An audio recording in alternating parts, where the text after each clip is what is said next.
Hi everyone, welcome back to the channel. Today I'll be painting a Centaurian Marshal. I won't be using this model kit, I'll be using this as a proxy.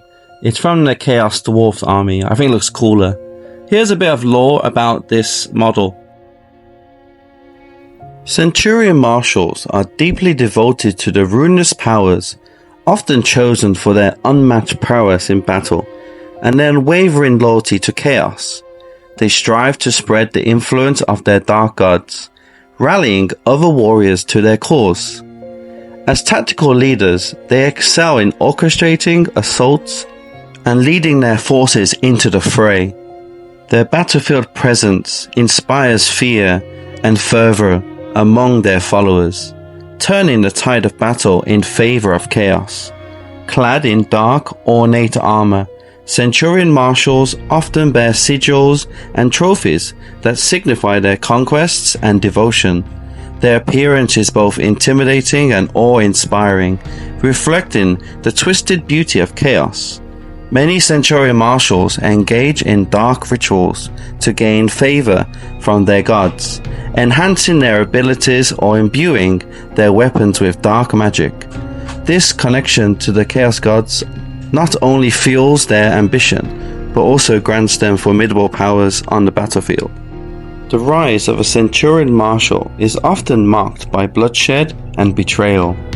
They may have slain former leaders or rivals to claim their position, showcasing the brutal nature of life among the slaves to darkness. So this Chaos Dwarf character is on an oval base. So what I did, I used that oval base and made it into like a cliff, and then I put it onto the round base that the Centaurian Marshal uses, and I got this kind of cool kind of scenic base from that. It's pretty simple. I used some putty to fill it in and then raise it up and some cork. The base color was purple and I just painted it Corvus black. I mixed the same purple and grey brown together to kind of make a kind of mid-tone now, and I airbrushed that from above. It's kind of like a zenithal, and it's okay if some of it goes over the Corvus black area, because later on I'm going to try and fade them together. And also it's good to have like different colors on part, like where the knees are, because sometimes there's wear and tear, maybe it scuffs itself, maybe there's some of the skin showing through the fur. So that's why I was spraying it everywhere.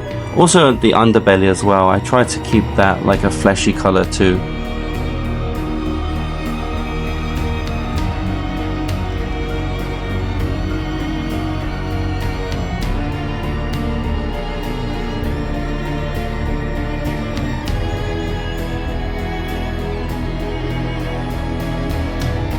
I mix decomposed flesh with grey brown, and again I do a zenithal highlight, mainly focusing this time on the sharpest areas, the highest areas that would be catching the sunlight.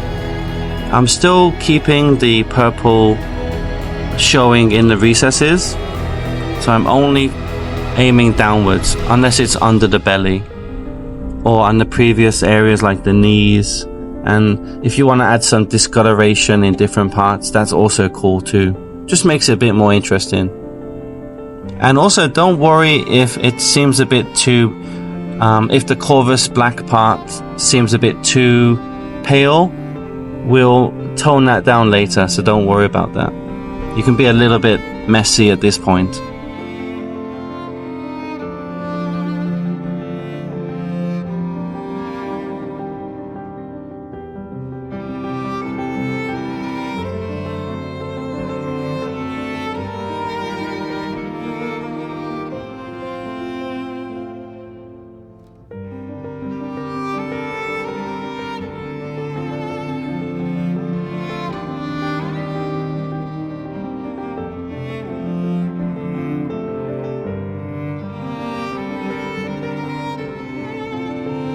I mix decomposed flesh with luminous flesh, and now I'm gonna dry brush it instead of airbrushing it. Usually when I airbrush it may be a bit messy or it's not as precise as what I'm doing now, because my main goal is to actually just tie it all together, but at the same time pick out all the little folds or the muscles.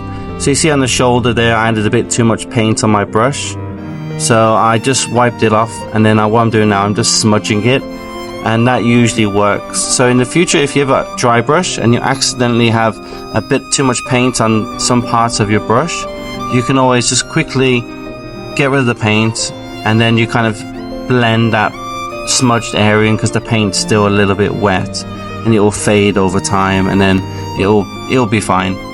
So you can see the difference with the left, our left, yeah, his right hand compared to his left side. It's a big difference in color, right? It's a bit more pale on the right. I prefer this one because I want to add contrast between the dark bottom half, the centaur bottom half, and the kind of human or pig type of body at the top.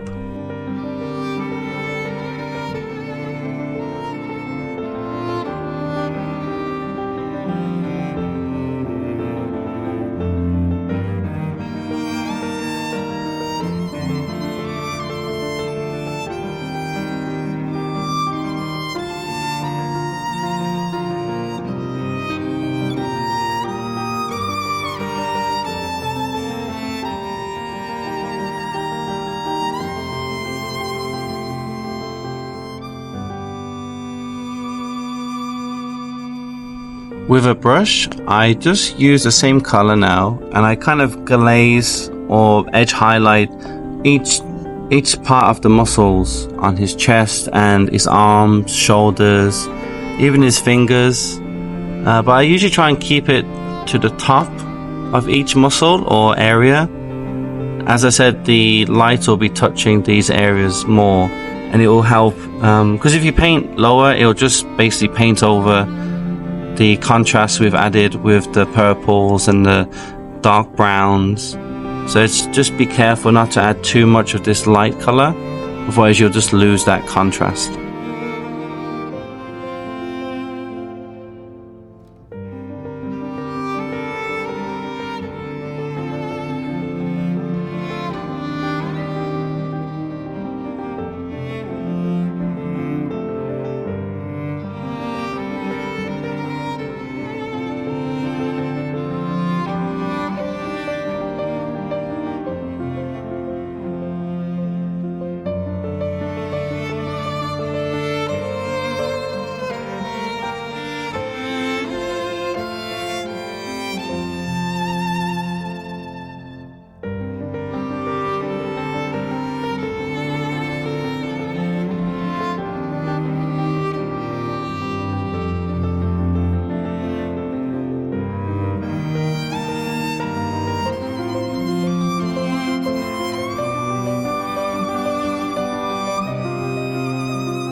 I now use Sooty Black ink from AK Interactive. Basically it's just a transparent paint, so you can actually get any kind of black ink. But I chose this one because it kind of reminded me of the Corvus Black type of black color. It's a bit grey. So what I do, I go over the areas now that I previously painted over with all those pinks and browns. I kind of stay away from the underbelly, And I kind of go over parts of the legs where I see at the front of the leg there, it feels a bit too pink. So I tone that down as well. And then I just go around and just pick out areas I feel to the naked eye that are too, say, purple or pink. And just take your time and just go through it all. And then you can even do some transition highlights between the pink flesh or the pale flesh, and then like here where the horse body or the centaur body meets the pig body. You may use either one of these paints, Dawn Yellow or Luminous Flesh, or mix them a little bit together is fine too. And then what I do, I just give a final dry brush and just really picking out some additional areas that I missed earlier, and that's it really. That's basically the final highlight to the skin.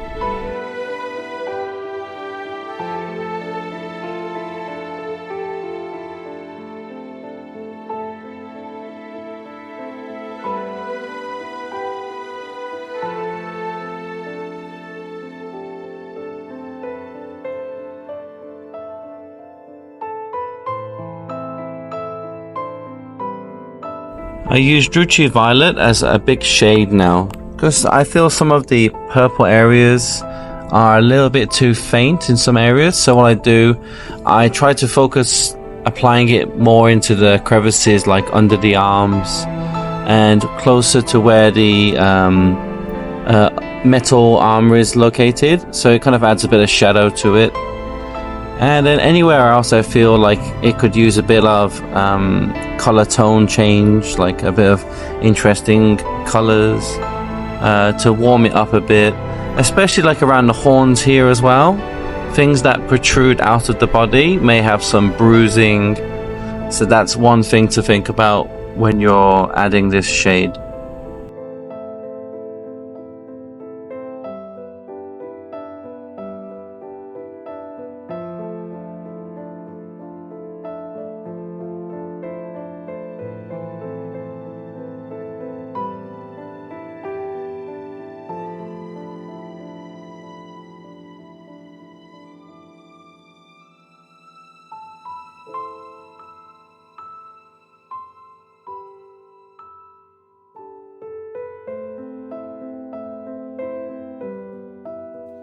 I use Nocturne Green now, as I wanted to add a bit of like a different skin tone on the back. I'm not sure if you know the game Mortal Kombat. So there's a character called Goro. He has 4 arms. He's one of the bosses, and basically he's like this big giant creature. And if you look at the back, he has like a bunch of like a black area or a blue area, and it has some like spots going out. So I wanted to emulate that type of look too. So what I do first, I paint basically the back of the model, not the horse part, the centaur part. I just paint the fleshy part on the torso. And then what I do, I just kind of make sure I don't go too far forward now. And as I'm getting closer to the shoulders on the side of the arms, then I start to like dab it a bit, and then I start to add in like some spots and make it like a pattern that's not too straight. And then here I'm just adding the spots. You could be random, you can have big ones and then a small one, but the trick is just to have not to go too far forward, otherwise you'll just cover the whole arm with it.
I then use Stegodon Scale Green. It's a bit more blue. He has a more of a blue kind of tone to it. So this is quite a good highlight, I feel, to the Nocturnal Green, because it's in the middle of like a kind of a bluey green, but leaning towards blue. And I felt it was a bit too similar to the dark fur on its body, so I wanted to add a bit of highlight to it and make it pop a bit. I also started spraying the base as well. I'm thinking to go for a like a bluey kind of dirty base, but we'll see how it goes. Maybe it will change later. Then I used a light brown just to paint over all the straps. I chose a very light brown because if I choose like Rhinox hide, like a brown, like a brown like a reddy brown, it might be too similar to the rest of the model.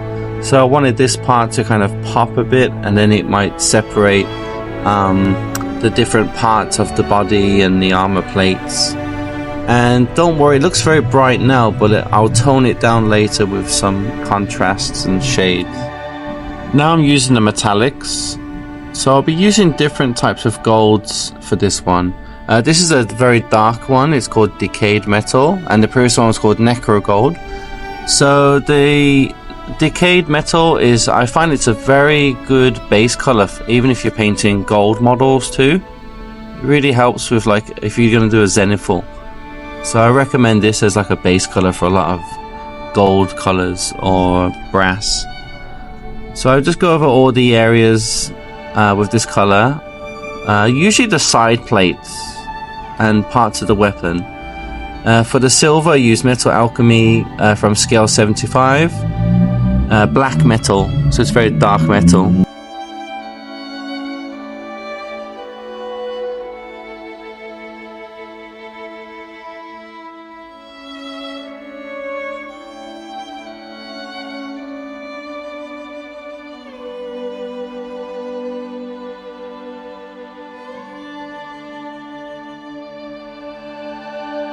I use Hashut Copper to paint the trim and the belt buckles and just certain parts of the model that I want them to be metallic, but I also want them to stand out to like add a bit of interesting elements to the model when you look at it. So it's not just like one blob of gold or one blob of silver. There's interesting things to look at and then catch your eye, and I think it adds a bit of realism to it.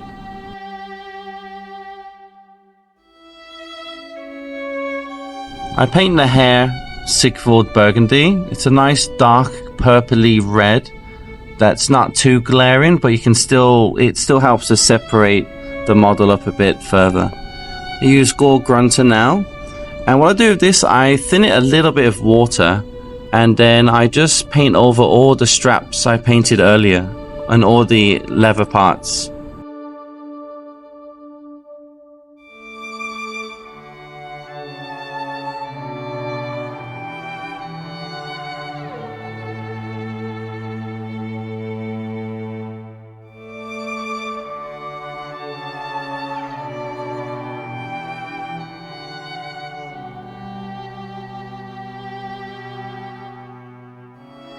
I even started adding some to the base. Well, not some, I actually covered the whole base of it, but what I did, I really thinned it out and then spread it all over it.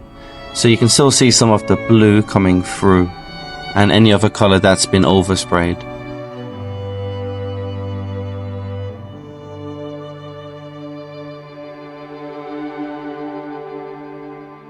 I might be missing some footage here, but this could be Wildwood or Garrick Sewer. So I just chose a very dark brown contrast paint to paint the hooves and the hilt of the weapon. Now I use Rhinox hide to base coat the tusks or the horns. This is a nice color to add to it, and there's two horns I found on his face. I nearly missed them. I thought they were like ears, like Yoda. I paint the tips of the horns with Obshanti bone. I don't go all the way down, and it has a nice gradient effect there, and it saves a lot of time. But I sometimes add a bit too much thinner to this paint, so you got to be careful with that. Then you have to give it a few coats. It won't go on with one coat. It takes at least 2 or 3. But take your time. It'll be nice and smooth. Then I use Raikling Flesh Shade just to paint around the nipples, the metals like the golds, and I also paint into the recesses as well, just to further like intensify the shadows and any of the discoloration in the skin and the armor.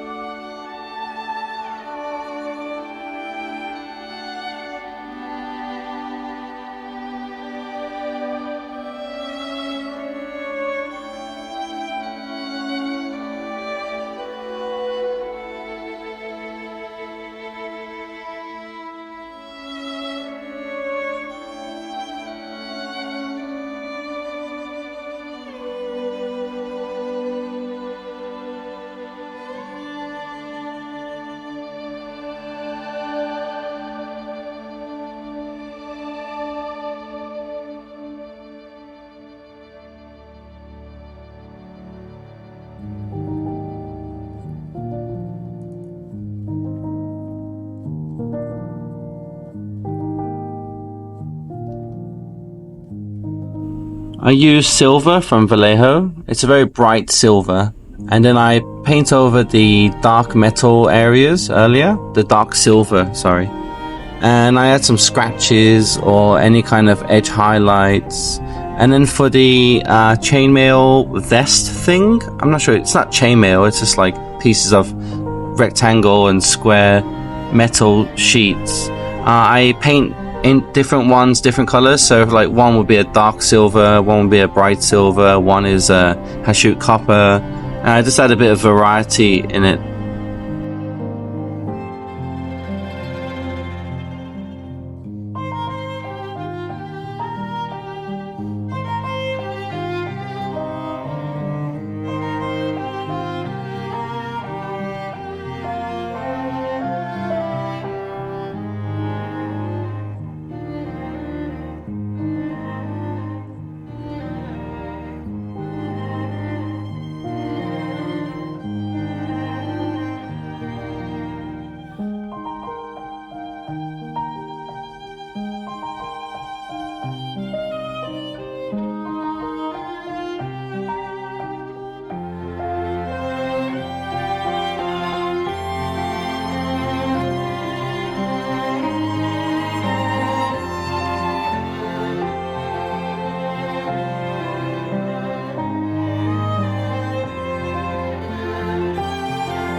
I use Balisilicanum Grey now, it's a contrast paint, and I add some dots and I kind of glaze a bit from where the dark fur touches the bright skin on the torso. Now I add an extra highlight of an even brighter bone color to the tips of the horns and the tusks, and also part of the tail as well. I now airbrush XV88. I airbrush over the leather parts on the back, but I wish I masked it off a bit, because you can see I've oversprayed a bit, but I can still paint over again, so it's not the end of the world. And I kind of missed it, so I don't get rid of the dark leather I already painted, but you can still see a little bit there. And then I also spray onto the wooden handle of the weapon too, just add a bit of interest to it. I also spray on the base, like on the dirt at the bottom, and then I even spray onto the hooves, at the bottom of the hooves, because I want to give it like some motion, or like it's been running around in battle. So by adding this kind of dusty part to its lower area, lower legs, it just makes it a bit more interesting and a bit more realistic.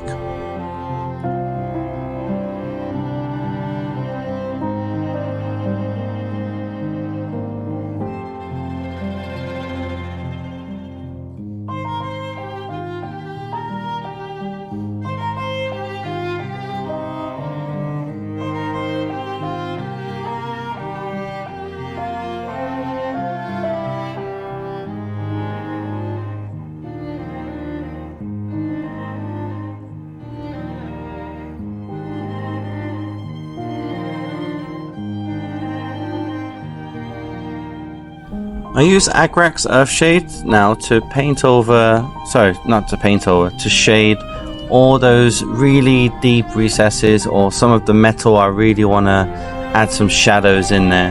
It's a bit blurry now, sorry about that, but the bottom of the horns, they're still a bit brown. I also add the Agrax there just to darken it a bit more, and then when it comes to the middle of the horn, where it starts to change into a bit of bone color, I thin it with water, and then I basically drag the paint away from the brightest area and drag it back to the darker area, and then it kind of helps smoothen the blend, the gradient from light bone to a kind of dark and older bone.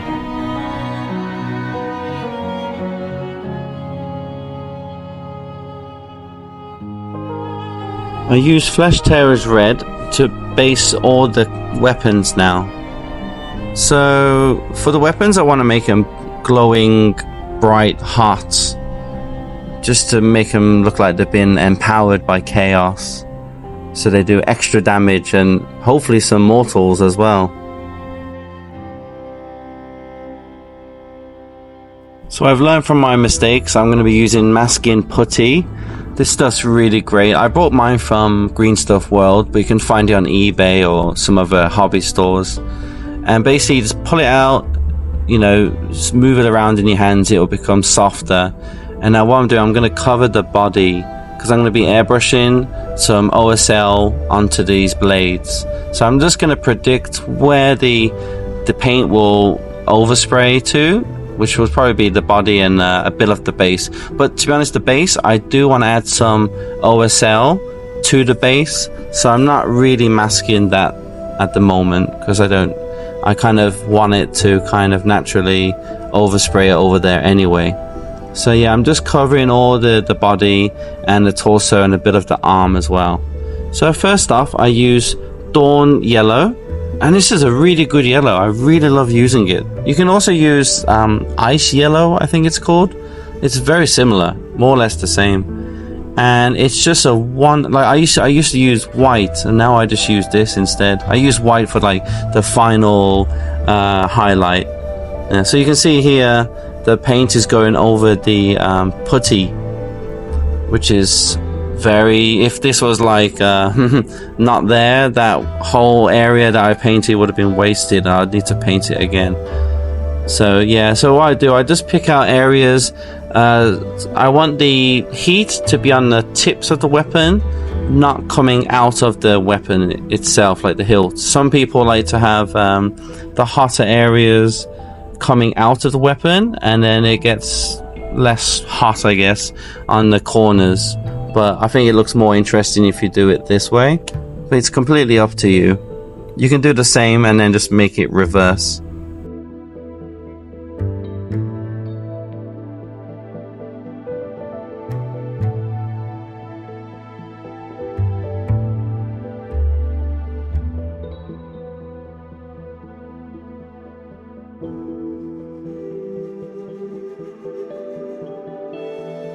I use fluorescent red from Vallejo now, and I just basically aim that into the area that's already a bit red. And then what happens when it's kind of like an overspray, I guess, it will cause like a nice orangey transition color from the yellow to orange to red. So it kind of saves a bit of time. You don't have to keep switching between different colors and playing around. See, already it's got like an orangey hue to some parts of it.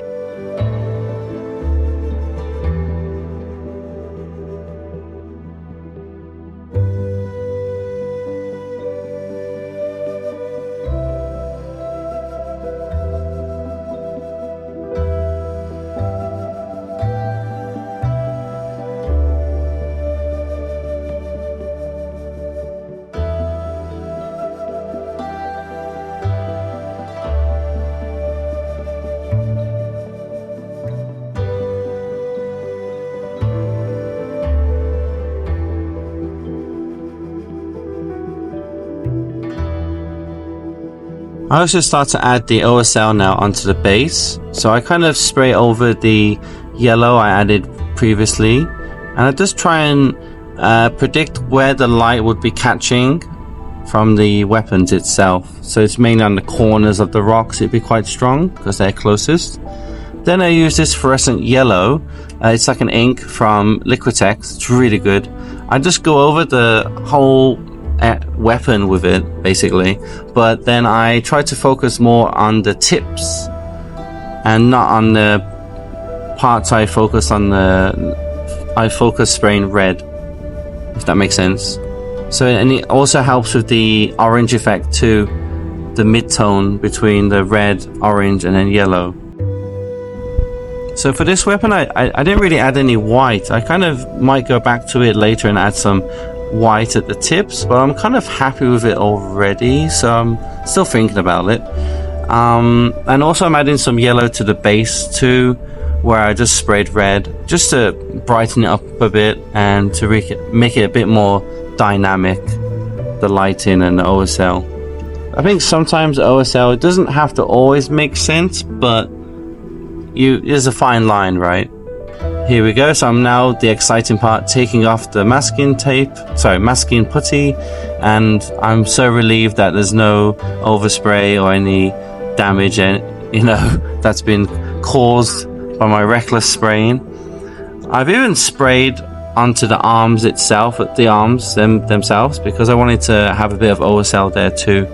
But it's just such a satisfying feeling when you peel off this putty and then you can reveal a nice clean paint job.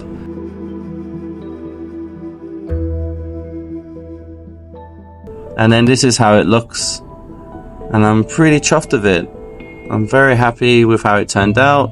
It's my first time using Liquitex fluorescent orange, yellow too, so I recommend it.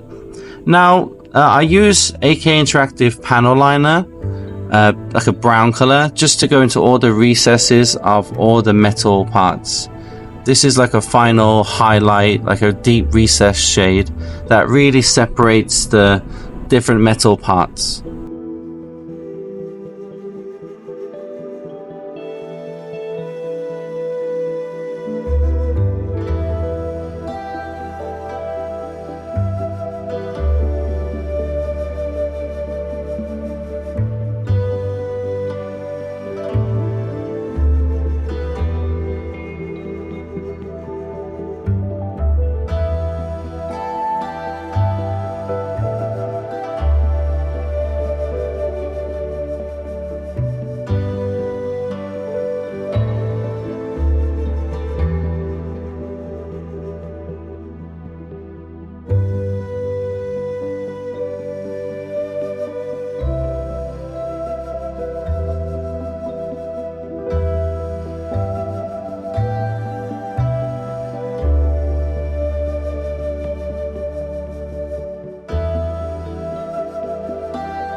I also added to the rocky bases because it really helps fill in those crevices and really adds a bit of shadow and just adds further interest to the overall look of the model.